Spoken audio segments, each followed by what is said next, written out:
Avez-vous déjà remarqué comment les plus beaux jardins sont entretenus avec soin, mais que le jardinier sait aussi quand laisser les choses pousser d'elles-mêmes? Parfois, dans la vie, nous sommes tellement impatients d'éliminer les mauvaises herbes que nous risquons d'arracher le bon avec le mauvais. Aujourd'hui, nous allons explorer l'art de faire confiance au timing de Dieu, en utilisant des histoires bibliques puissantes pour montrer comment prendre du recul peut en fait conduire aux plus grandes récoltes de votre vie. Je vais bientôt diriger une prière puissante avec vous au nom formidable de Jésus. Alors, restez avec nous jusqu'à la fin de la vidéo et soyez ouverts pour accueillir ces bénédictions dans vos cœurs. Nous connaissons tous ce sentiment, n'est-ce pas? Cette impulsion de se lancer et de résoudre chaque problème qui se présente à nous. Que ce soit un désaccord avec un ami, une situation difficile au travail, ou même quelque chose d'aussi simple qu'un projet à la maison, notre premier instinct est souvent de retrousser nos manches et de nous mettre au travail. C'est une réaction naturelle, surtout lorsque nous sommes confrontés à des défis qui semblent exiger une attention immédiate. Mais voici quelque chose à considérer. Parfois, essayer de tout résoudre par nous-mêmes n'est peut-être pas la meilleure approche. Réfléchissez-y. Lorsque nous ressentons constamment le besoin de résoudre chaque problème, cela peut conduire au stress, à l'anxiété et même à la frustration. Je parle de nuits sans sommeil, de scénarios interminables qui tournent dans nos esprits, essayant de trouver comment arranger les choses. Mais souvent, ce besoin de contrôler chaque détail ne fait qu'aggraver la situation. Plus nous poussons, plus la situation se complique. C'est comme essayer de démêler un nœud en tirant plus fort sur les extrémités. Au lieu de se desserrer, il se resserre simplement. Il existe une meilleure manière de faire. La Bible nous donne des conseils puissants sur la façon de gérer ces moments. Dans 1 Pierre 5, verset 7, il est dit de « jeter sur lui tous vos soucis, car il prend soin de vous ». Ce verset n'est pas simplement une pensée agréable, c'est une invitation à remettre nos fardeaux à Dieu, à lâcher prise des choses qui nous pèsent et à faire confiance au fait qu'il a notre meilleur intérêt à cœur. Lorsque nous faisons cela, nous ne renonçons pas, nous reconnaissons simplement que nous n'avons pas à porter le poids du monde sur nos épaules. Lâcher prise et faire confiance à Dieu nécessite une foi profonde, une foi qui dépasse nos instincts naturels de vouloir tout contrôler et tout réparer nous-mêmes. Il était facile de penser que nous savons ce qui était le mieux, que si nous travaillons un peu plus ou poussons un peu plus, les choses se dérouleront comme nous le souhaitons. Mais souvent, notre perspective limitée ne peut pas voir le tableau plus vaste que Dieu est en train de peindre. En relâchant notre emprise sur la situation, nous nous ouvrons à la sagesse de Dieu, lui permettant d'agir de façon que nous n'avions peut-être pas envisagée, ou même imaginée. Un exemple puissant de cela est l'histoire d'Abraham et Sarah. Dieu avait promis à Abraham qu'il serait le père de nombreuses nations, bien qu'il et sa femme Sarah soient avancés en âge et n'aient pas d'enfants. Cette promesse était significative, pleine d'espoir et de buts divins. Cependant, au fil du temps, alors que Sarah restait stérile, le doute a commencé à s'installer.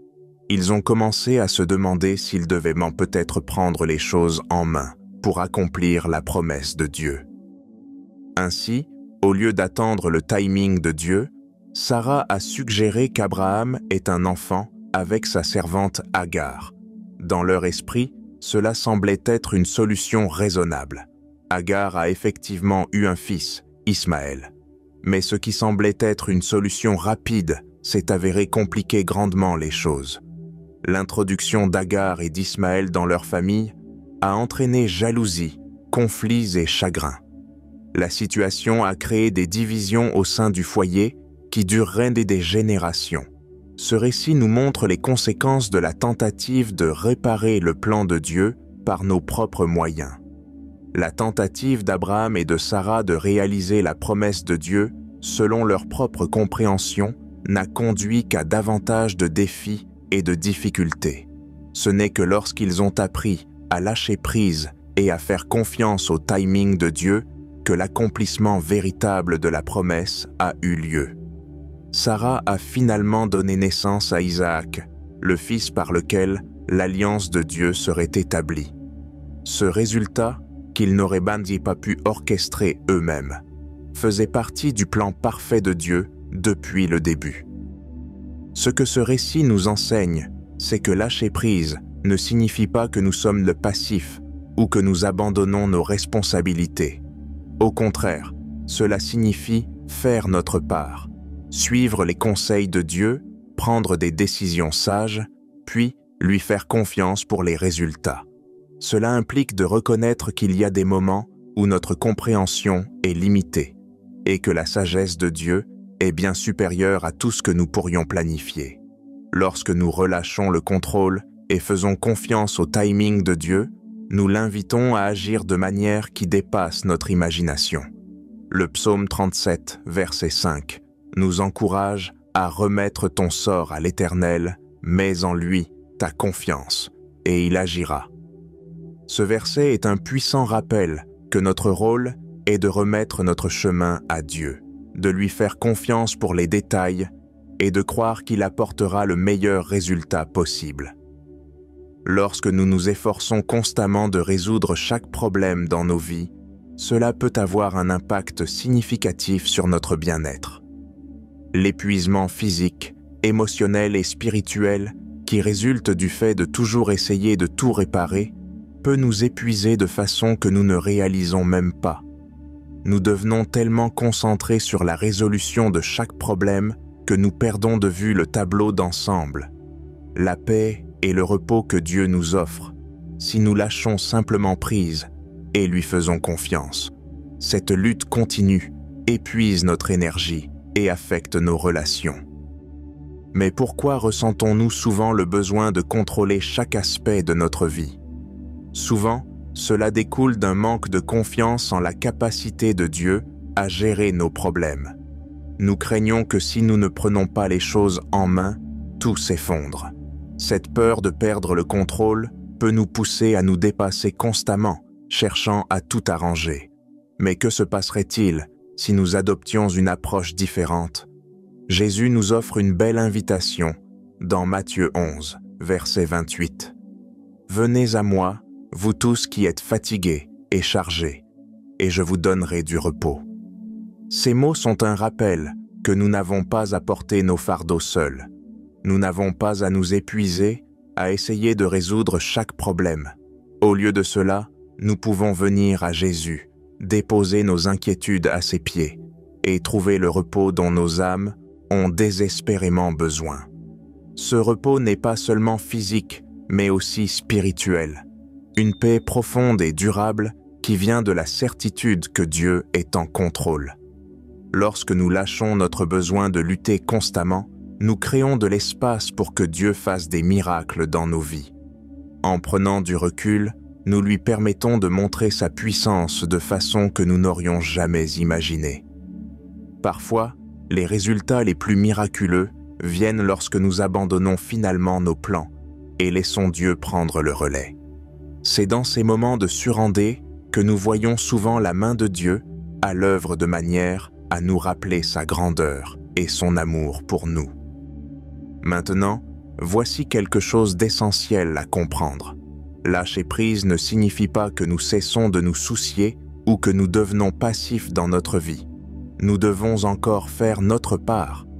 Lâcher prise signifie simplement faire confiance à Dieu pour le résultat, même lorsque les choses semblent incertaines ou difficiles. Cela implique de croire qu'il travaille toutes choses pour notre bien, même lorsque nous ne pouvons pas le voir sur le moment. Même au milieu des problèmes non résolus ou des situations difficiles, nous pouvons éprouver un profond sentiment de calme lorsque nous faisons confiance à Dieu. C'est une paix qui dépasse l'entendement, un repos qui vient du fait que nous n'avons pas à avoir toutes les réponses parce que Dieu les a. Ce repos nous permet de naviguer à travers les difficultés de la vie avec grâce et force, confiant que Dieu est avec nous à chaque étape du chemin. Notre sens du timing diffère souvent considérablement de celui de Dieu. Nous pouvons ressentir le besoin d'agir rapidement, de résoudre les problèmes selon nos propres dits termes et dans notre propre calendrier. Mais le timing de Dieu est parfait, même lorsqu'il nous semble retardé. La patience en attendant que son plan se déroule peut conduire à des résultats bien plus grands que tout ce que nous aurions pu obtenir en nous précipitant. Cette patience consiste à croire que le plan de Dieu est meilleur que le nôtre, même lorsque nous ne voyons pas le tableau complet. Un excellent exemple du timing parfait de Dieu se trouve dans l'histoire de Joseph en Genèse. Joseph, l'un des 12 fils de Jacob, était favorisé par son père, ce qui a suscité une grande jalousie parmi ses frères. Poussés par l'envie, ils ont vendu Joseph comme esclave, et il a été emmené en Égypte. Malgré la trahison, Joseph était resté fidèle à Dieu. Il a affronté de nombreuses épreuves, y compris de fausses accusations et l'emprisonnement, mais il n'a jamais perdu espoir. Même lorsque les promesses de Dieu semblaient loin d'être réalisées, Joseph a continué à faire confiance au timing de Dieu. Le voyage de Joseph à Dole a été long et parsemé de défis, mais chaque étape faisait partie d'un plan plus grand. Avec le temps, Joseph est monté en puissance en Égypte, devenant le second après Pharaon. Lorsqu'une grave famine a frappé le pays, c'était la sagesse et la position donnée par Dieu à Joseph qui ont sauvé d'innombrables vies, y compris celles de sa propre famille. Les frères qui l'avaient autrefois trahi étaient maintenant dépendants de lui pour survivre. À travers tout cela, le timing de Dieu était parfait. Ce qui semblait être des retards et des détours étaient en réalité des étapes vers l'accomplissement de ses promesses. À la fin, la foi et la patience de Joseph ont non seulement conduit à sa propre restauration, mais aussi au salut de beaucoup d'autres. Ce récit nous enseigne que faire confiance au timing de Dieu nécessite de la foi, surtout lorsque nos circonstances semblent prendre qui se détériorer ou lorsque les solutions semblent perdre loin. Il est naturel de se sentir anxieux ou impatient lorsque nous ne voyons pas de résultats immédiats. Cependant, lorsque nous nous rendons au timing de Dieu, nous lui permettons d'agir de façon qui dépasse notre compréhension. Tout comme les épreuves de Joseph étaient nécessaires pour que le grand plan de Dieu se déploie, nos propres défis peuvent être les éléments mêmes que Dieu utilise pour accomplir sa volonté parfaite dans nos vies. L'Ecclésiaste 3, verset 11, nous rappelle « Il fait toutes choses belles en son temps ». Ce verset est un réconfortant rappel que Dieu orchestre chaque événement de nos vies selon son emploi du temps parfait. C'est un appel à faire confiance, même lorsque nous ne comprenons pas pourquoi les choses se déroulent comme elles le font. Dieu est à l'œuvre, apportant beauté et but à chaque situation. Attendre le timing de Dieu n'est pas facile, mais cela nous offre une opportunité inestimable de développer des vertus essentielles à notre croissance spirituelle. La patience, la persévérance et une confiance plus profonde dans la fidélité de Dieu se forgent dans ces moments où nous choisissons d'attendre plutôt que de nous précipiter dans l'action. Dans un monde qui nous pousse constamment à avancer plus vite et à accomplir davantage, apprendre à attendre le Seigneur est un acte de foi contre-culturel. C'est dans cette attente que nous découvrons la profondeur de notre dépendance à la provision et au timing de Dieu. Pendant ces périodes d'attente, nous ne sommes pas appelés à être inactifs. Au contraire, nous avons la chance de grandir spirituellement, de chercher plus sérieusement les conseils de Dieu et de préparer nos cœurs pour la résolution qu'il apportera. Attendre nous permet d'accorder nos cœurs à la voix de Dieu, de l'entendre plus clairement alors que nous mettons de côté nos plans et écoutons sa direction. C'est un temps pour approfondir notre relation avec Dieu, nous rapprocher de lui et renforcer notre foi en ses promesses. Ésaïe 40, verset 31, nous offre un puissant encouragement. Mais ceux qui s'attendent à l'Éternel renouvellent à lui leur force. Ils s'élèveront avec des ailes comme les aigles. Ils courront et ne se fatigueront point. Ils marcheront et ne se lâcheront point. Ce verset nous rappelle que l'attente en Dieu n'est pas une question de passivité. Il s'agit d'être renouvelé et fortifié par lui. Lorsque nous espérons en l'Éternel, nous trouvons la force d'endurer, de nous élever au-dessus de nos circonstances et de continuer avec une paix et une assurance que Dieu est avec nous, guidant chaque pas. Se précipiter pour résoudre les problèmes par nous-mêmes mène souvent à des complications inattendues. Cela peut même entraver le travail que Dieu accomplit en coulisses, un travail dont nous pourrions ne prendre conscience que bien plus tard. En prenant les choses en main, nous risquons de perturber les solutions que Dieu orchestre pour notre bien. Parfois, les retards que nous expérimentons ne sont pas des retards, mais le parfait timing de Dieu en action, permettant aux circonstances de s'aligner de manière bien meilleure que ce que nous aurions pu planifier. Mes amis, la sagesse de l'attente réside dans la reconnaissance que le timing de Dieu est toujours parfait. Alors que nous pouvons être impatients de voir des résultats et des solutions, Dieu est plus intéressé par notre croissance, par le développement de notre caractère et par le rapprochement avec lui. Pendant que nous attendons, nous sommes de préparer pour les bénédictions et les responsabilités à venir. Et lorsque nous verrons enfin l'accomplissement des promesses de Dieu, nous comprendrons que l'attente n'a pas été un temps perdu, mais une partie cruciale de son plan pour nos vies. Lorsque nous faisons face à l'opposition ou à des défis dans la vie, notre première réaction est souvent de riposter, de résoudre le problème le plus rapidement possible. C'est une réponse naturelle, surtout lorsque la situation semble injuste ou menaçante. Nous voulons agir, faire quelque chose qui apportera un soulagement immédiat. Mais parfois, Dieu nous demande de lui faire confiance à la place, de résister à l'envie de prendre les choses en main et de lui permettre d'agir de manière que nous ne comprenons peut-être pas entièrement. La parabole du blé et de l'ivraie, dans Matthieu 13, est une illustration puissante de ce concept. Dans cette parabole, Jésus raconte l'histoire d'un fermier qui sème de bonnes graines dans son champ. Cependant, pendant que tout le monde dort, un ennemi vient semer de l'ivraie parmi le blé. Lorsque le blé commence à germer, l'ivraie apparaît aussi. Les serviteurs du fermier remarquent l'ivraie et demandent s'ils doivent lui l'arracher. Mais le fermier les déconseille, en disant que s'ils arrachent l'ivraie, ils pourraient également déraciner le blé. Il leur demande plutôt de laisser pousser les deux ensemble jusqu'à la moisson.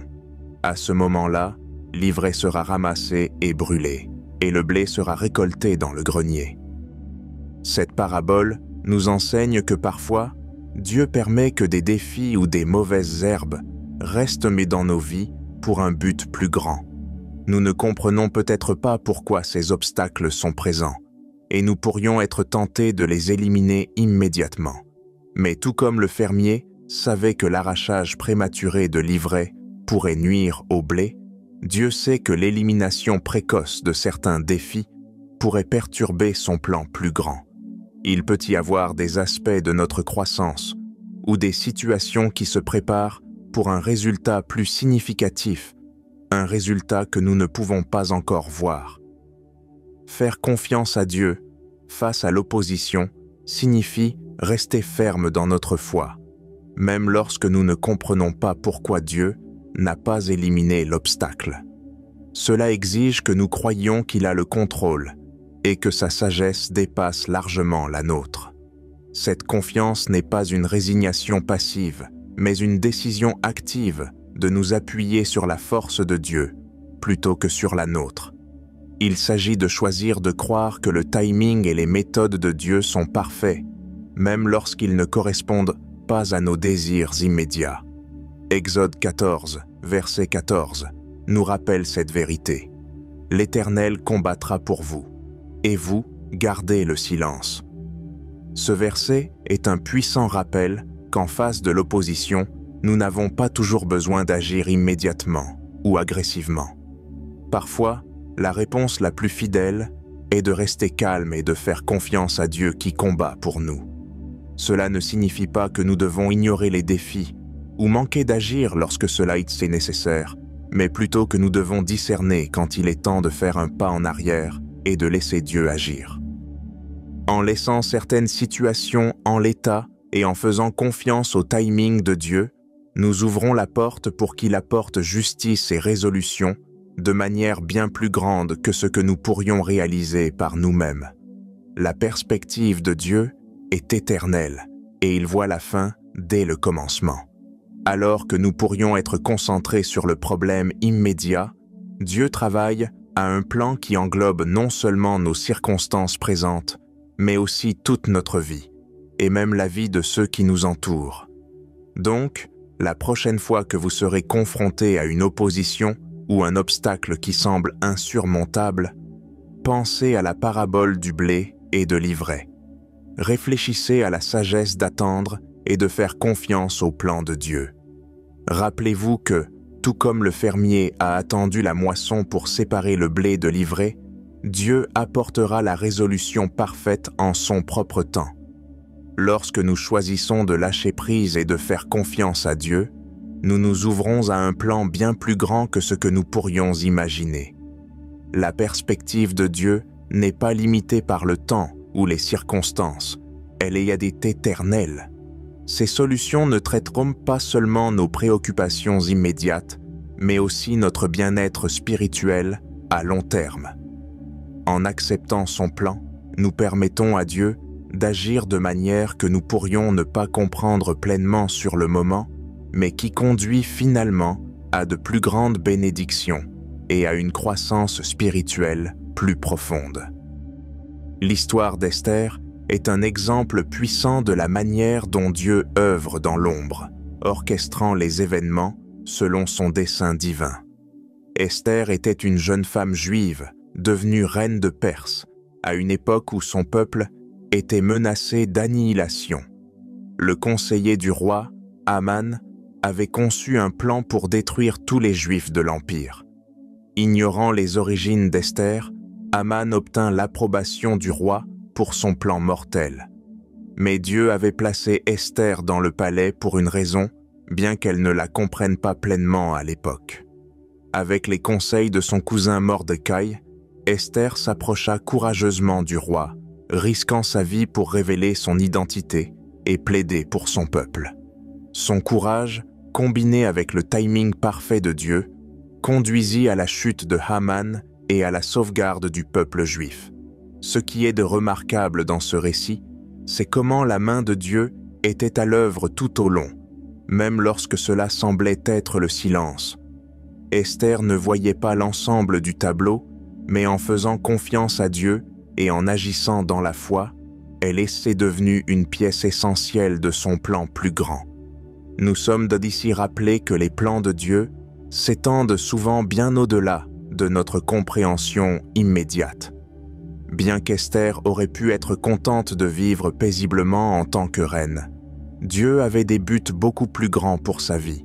De même, nous ne voyons pas toujours les raisons derrière nos défis ou nos retards, mais lorsque nous faisons confiance à Dieu, nous ouvrons la porte pour qu'il fasse quelque chose de bien plus grand que ce que nous aurions pu planifier par nous-mêmes. Jérémie 29, verset 11, nous rassure. « Car je connais les pensées que j'ai pour vous, dit l'Éternel, pensées d'homme de paix et non de malheur, pour vous donner un avenir et de l'espérance. » Ce verset est un beau rappel que les intentions de Dieu pour nous sont toujours bonnes, même lorsque le chemin qu'il nous fait suivre n'est pas celui que nous aurions choisi. Accepter le plan de Dieu nécessite de renoncer à nos propres désirs et délais. Cela signifie reconnaître que ses voies sont plus élevées que les nôtres et que ses pensées sont plus grandes que les nôtres. Alors, mes amis, alors que vous traversez la vie, rappelez-vous de faire confiance au plan plus grand de Dieu. Même lorsque les choses ne semblent pas avoir de sens, même lorsque le chemin semble long et difficile, sachez que Dieu travaille en coulisses. En acceptant son plan, vous lui permettez de vous guider vers un avenir bien plus beau et épanouissant que tout ce que vous pourriez créer par vous-même. Maintenant, à tous ceux qui entendent ma voix, poursuivons le réconfort et les conseils que seul notre Seigneur peut offrir. Priez avec moi pour accueillir la grâce qui accompagne cette prière sincère. Créateur saint, nous venons devant toi avec des cœurs humbles, reconnaissant que ta sagesse dépasse largement la nôtre. Enseigne-nous à être patients et à attendre de toi, sachant que dans notre attente, tu œuvres toutes choses pour notre bien. Seigneur, nous te présentons les défis et les oppositions auxquelles nous faisons face, demandant ta guidance sur la manière de réagir. Lorsque nous sommes tentés de réagir par peur ou frustration, aide-nous à faire une pause et à chercher ta direction. Apprends-nous à rester fermes dans notre foi en faisant confiance au fait que tu combats nos batailles et que tu apporteras la justice en ton temps parfait. Nous confessons qu'il est souvent difficile pour nous de lâcher prise et de ne pas vouloir résoudre chaque problème par nous-mêmes. Nous te demandons ta grâce pour libérer nos fardeaux entre tes mains, pour te faire confiance avec les défis que nous rencontrons, et pour croire que tu as le contrôle même lorsque le chemin à suivre semble flou. Père, nous cherchons ta sagesse alors que nous avançons dans notre parcours. Aide-nous à rester fidèles à ton appel, à suivre le chemin que tu as tracé devant nous, et à faire confiance au fait que tu nous conduis vers un lieu de plus grand but et d'accomplissement. Nous te remercions pour ton amour, ta grâce et ta fidélité inébranlable. Nous cherchons aussi ta force alors que nous naviguons à travers les pressions et les stress de la vie quotidienne. Lorsque nous nous sentons accablés, rappelle-nous de nous tourner vers toi pour le repos et le renouveau. Nous te demandons que ta paix remplisse nos cœurs, surtout dans les moments d'anxiété et de peur. Aide-nous à nous appuyer sur toi, sachant que tu es notre refuge et notre source de force. Nous te remercions, Seigneur, pour les leçons que tu nous enseignes à travers l'attente. Nous savons que durant ces moments, tu développes notre caractère, approfondis notre foi et nous rapproches de toi. Aide-nous à embrasser ces saisons avec un cœur rempli de confiance, sachant que tes plans pour nous sont bons et que tu es toujours fidèle à accomplir tes promesses. Nous demandons ta présence avec nous alors que nous explorons l'inconnu. Aide-nous à croire que tu es avec nous à chaque étape, guidant nos décisions et nous conduisant vers ton plan plus grand pour nos vies. Donne-nous la foi pour croire que tu œuvres dans l'ombre, orchestrant les événements pour notre bien, même lorsque nous ne pouvons pas voir ta main à l'œuvre. Dans tout ce que nous faisons, Père, puissions-nous t'honorer et glorifier ton nom. Fortifie notre foi, approfondis notre confiance et remplis nos cœurs de ta paix, alors que nous reposons dans l'assurance que tu es toujours aux commandes. Au nom de Jésus, nous prions. Amen. Nous espérons que vous vous sentirez mieux après avoir entendu cette prière. Veuillez cliquer sur le bouton « J'aime » de la vidéo et vous abonner à notre chaîne si vous souhaitez nous soutenir. Et si nous restions sur cette voie inspirante et pleine de foi? Pour ce faire, cliquez sur la vidéo qui s'affiche sur votre écran.